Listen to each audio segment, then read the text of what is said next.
내가 성공해서 남에게 보란 듯이 나를 자랑하고 나의 우상을 빛내고 남을 짓밟고 일어서려 하는 것이 험한 세상을 살아가는 경쟁 사회 속에서 왜 죄가 된다고 생각해야 되느냐 하는 것이죠. 이런 사람들이 잘못이 아니라 이러한 경험들은 인간의 한계를 깨닫고 나약하기 짝이 없는 인간이 결국 전능자에게 돌아가지 않으면 다 죽는고 망하고 결국은 지옥에 떨어진다는 사실을 알게 해주시기 위해서 주신 무대가 바로 이 세상이거든요. 우린 다 죄인이요. 예수 믿어야 산다는 것을 알게 하시려는 그 과정으로서 이 세상에 존재하는 것인데, 반대로 인간들은 여기서 잘 되어 천년만년 살고 잘 먹고 잘 지내보려는 욕망이 바로 죄라는 것입니다. 그것이 하나님이 없이 이방인처럼 감각 없는 자 되어 자기의 욕심을 따라 사는 어둠의 권세, 즉 죽은 자들이라는 것입니다. 결국 하나님은 하나님의 도움 없이 하늘에 닿자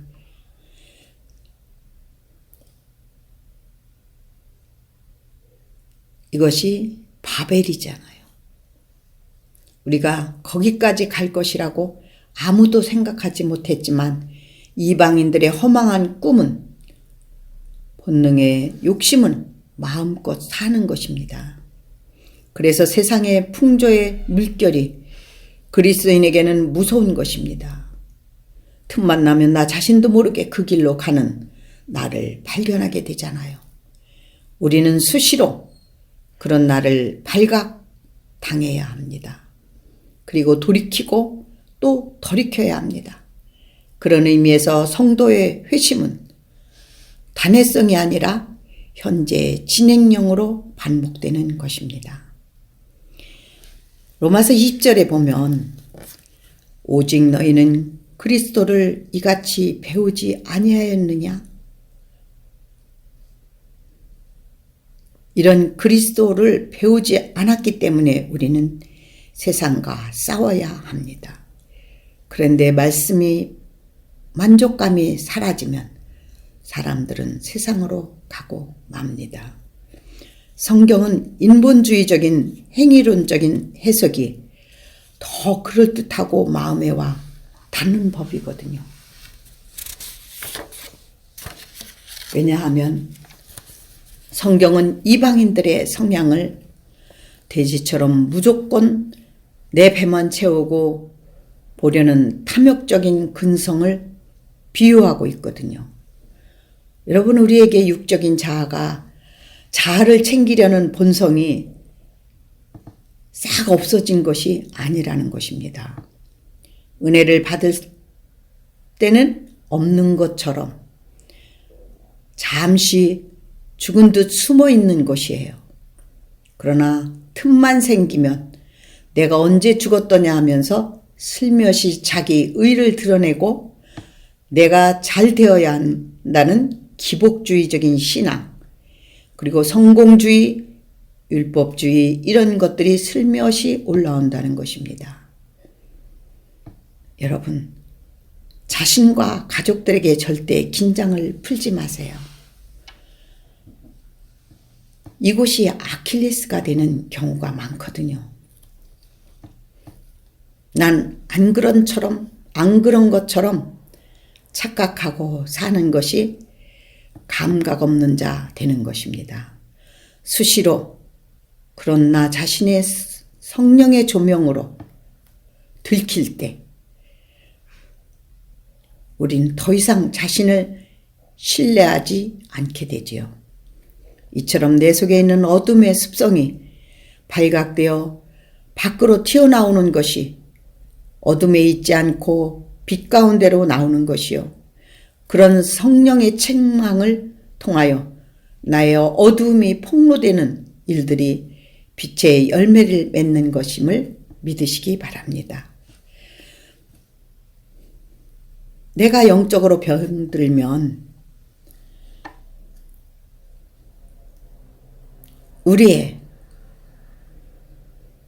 지체들이 병이 든다는 사실을 잊지 마세요. 그래서 깨어 근신하여 우는 사자와 같은 마귀를 대적해야 하는 것입니다.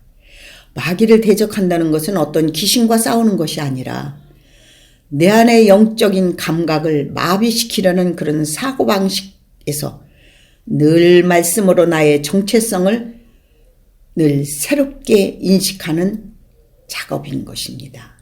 아멘. 21절에 보면 예수가 진리 안에 있는 것 같이 너희가 과연 그들에게서 듣고 또한 그 안에서 가르침을 받을진대. 우리는 그리스도를 듣고 그를 주로 받아 모셨습니다. 예수 그리스도 안에 진리가 있습니다. 그분이 보내신 성령이 곧 진리입니다. 우리는 그 안에서 가르침을 받고 세상의 풍조가 아니라 진리를 따라 가게 되므로 나는 언제나 부족하고 나약한 존재라는 것이 폭로될 때마다 어둠은 물리쳐야 살 수 있는 무익한 자, 먼지 같은 존재로 각인되지만 그것이 나를 예수 안에 생명이 있음을 시인하게 되는 것이지요. 날마다 틀림없이 증명되므로 나는 거짓되지만 그것이야말로 예수 안에만 진리가 있음을 믿게 되는 결과를 가져오는 것입니다. 아멘.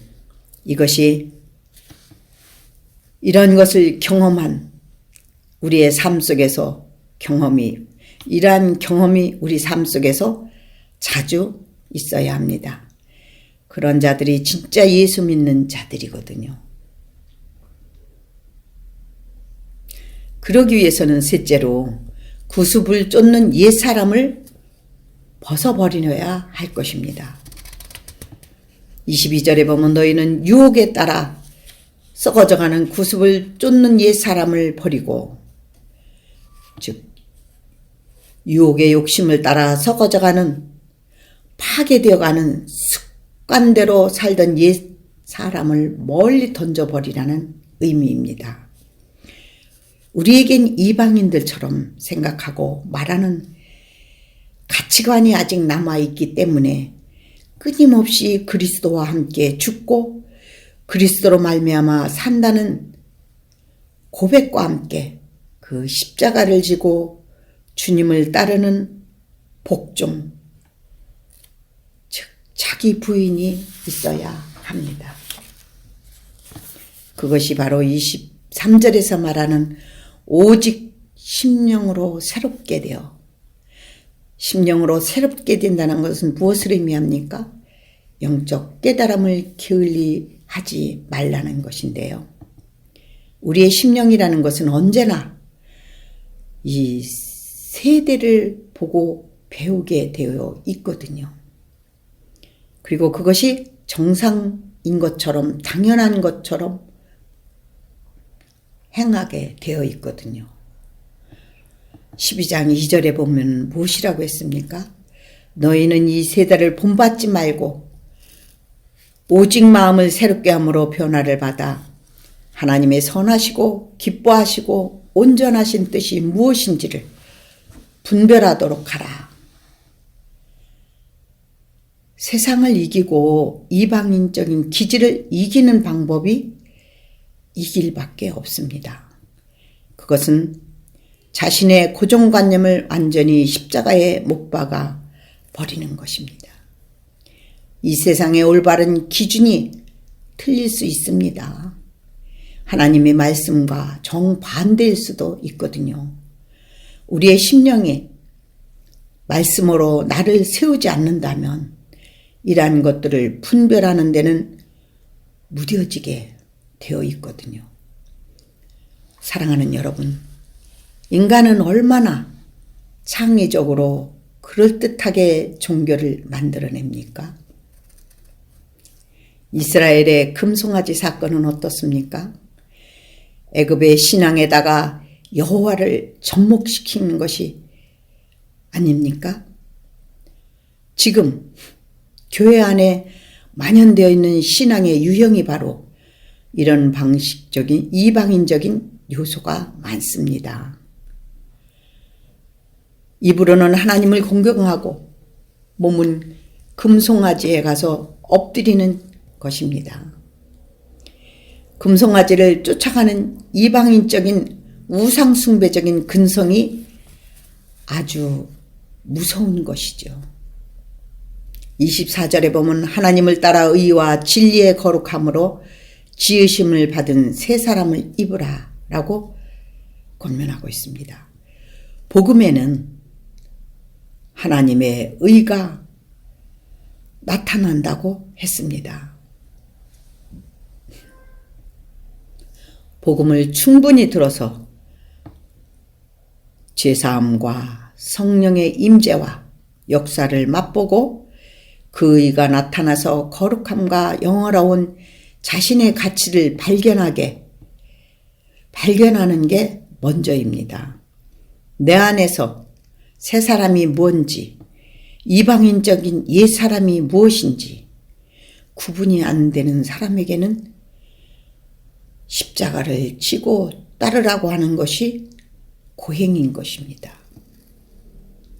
주의 죽으심과 다시 사심에 의해 거룩하신 그 놀라운 구속과 하늘의 앉히심과 그 피 안에서 하나가 되어 십자가로 화평을 이루어 성령 안에서 그리스도와 하나가 되어 하나님께 나아가는 의인이 되는 하나님의 자녀로서 상속자의 기본적인 요소를 먼저 갖춰야 한다는 것입니다. 로마서 4장에서 하나님께서는 아브라함에게 말씀이 임하여 믿음으로 믿음에 이르고 의에서 의에 이른다고 말씀하고 있습니다. 하나님의 의가 우리 속에 나타나는 것은 내적인 믿음의 역사입니다. 신분의 변화입니다. 하나님의 의롭다고 여겨주시는 칭의의 은혜의 까닭인 것입니다. 진리는 율법의 성취를 위한 말씀이기 때문에 성도가 율법을 준수할 의무는 없지만 진리를 순종한 의무는 있습니다. 그것이 마음대로 되지는 않겠지만요. 하나님께로 난 자들은 그 의무를 기쁨으로 자원하여 따르게 되는 것입니다.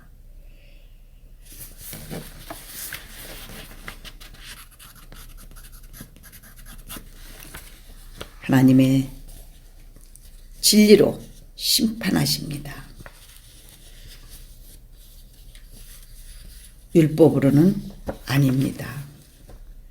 그 진리의 의무는 진리 안에서 거룩함을 지향하며 나아가는 것입니다.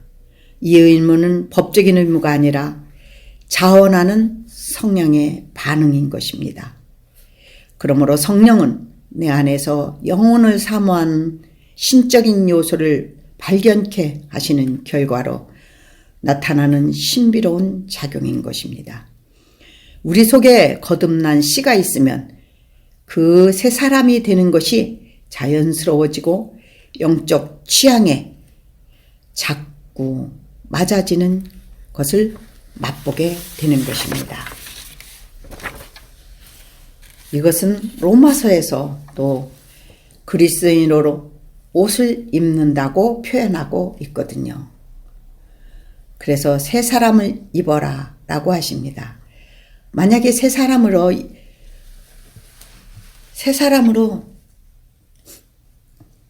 모르면 억지로 만약에 새 사람을 모르면 억지로 입으려 하지 마세요. 이것은 절대 억지 춘향으로 되는 것이 아닙니다. 차라리 이방인적인 옛사람 그대로 한번 마음껏 살아보세요. 그러다 그것이 아니라는 깨달음이 있을 때에는 율법을 지키는 것이 좋게 보이거든 온전히 지키십시오. 정말 택한 성도라면 지키려고 하면 할수록 감당할 수 없는 무게로 인하여 은혜의 진리 앞에 무릎을 꿇게 될 것입니다. 하나님의 거저 주신 은혜의 겉옷을 얼른 입고 주 앞에 나오십시오. 할렐루야. 하나님이 그리스도인 안에 지으신 새 사람은 그리스도 안에 있는 의가 내게 전가되는 칭의인 것입니다.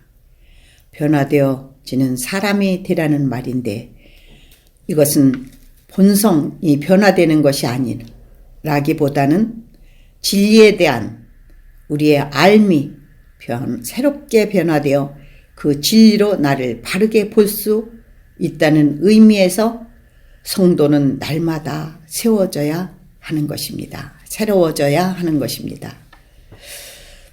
하나님의 말씀을 통해 날마다 그리스도를 만나고 그 안에서 진리를 배우면 생각이나 가치관 그리고 인격의 차원이 변화되어 갑니다. 우리의 신앙이 발전이 없는 것은 옛사람에서 분리가 되어 있지 않고 변화가 없는 것은 곧 자신을 부인하고 주님을 쫓음이 없기 때문입니다. 그저 마당만 밟고 다니는 신앙, 깊은 은혜의 세계인 진리 세계에 들어가지 못하고 하나님을 나의 도구로만 쓰려는 신앙, 이 세상에서 들쑥날쑥 바람에 날리는 겨와 같이 요동치게 되어 있어요. 그러한 믿음은. 먼저 이방인에게서는 자신은 그리스도 안에 있는 거룩함에 이르게 하는 복음의 말씀을 가졌으며 구습을 쫓는 옛사람을 버리고 새 심령을 새롭게 하여 새 사람으로 옷 입는 영적인 작업을 거울을 보는 것 이상 자주 거듭해야 할 것입니다. 왜냐하면 야고보서는 거울로 자신의 얼굴을 보고 금방 자신을 잃어버리는 자가 되지 말라고 합니다. 우리는 성경으로 자신의 추하고 못된 정체를 보고 금방 잊어버리고 또 자신의 행함으로 구원을 기여하려는 기특한 행위론에 쉽게 빠지는 것이 인간임을 잊지 말아야 할 것입니다. 이런 인본주의적인 교리는 결코 새 사람이 되는 경험을 하지 못합니다. 오직 우리는 그리스도에 의해 하나님을 따라 의와 진리의 거룩함을 입었다는 은혜만을 생각하지 않는다면 우리에겐 소망이 없습니다. 죽음은 이방인들과 다를 바가 없습니다.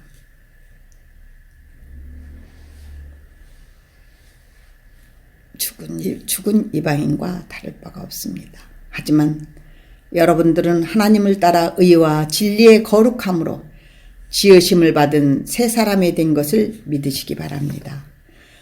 아무도 인정해 주지 않을지라도 하나님이 언약하고 선언한 것입니다.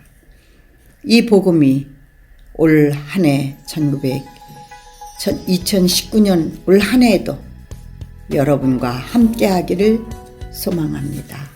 아멘.